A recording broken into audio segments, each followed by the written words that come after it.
បងប្អូនដឹងអត់ Oppo បានប្រើប្រាស់ lens អ្វីដើម្បីថតរូប macro ចំពោះ Find X9 Pro Oppo បានប្រើប្រាស់ sensor lens ទំហំ200 megapixel Hasselblad telephoto ដើម្បីថតរូបបែប macro ដែលគេហៅថា telephoto macro ការប្រើប្រាស់ lens telephoto ដែលមានកម្លាំង200 megapixel សម្រាប់ថតរូបបែប macro គឺល្អខ្លាំងនិងមានភាពលេចធ្លោដែលអនុញ្ញាតឲ្យយើងថតរូបនៅជិតក្នុងចម្ងាយប្រហែល10ទៅ14សង់ទីម៉ែត្រចម្ងាយនេះល្មមជួយឲ្យពន្លឺចូលបានយ៉ាងល្អពណ៌ដែលចេញពីដៃគូសហការជាមួយនឹង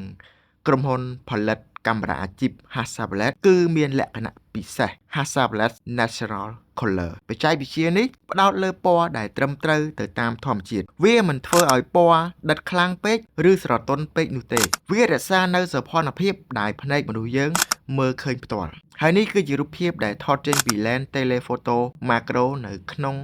ទូរស័ព្ទ Oppo Find X9 Pro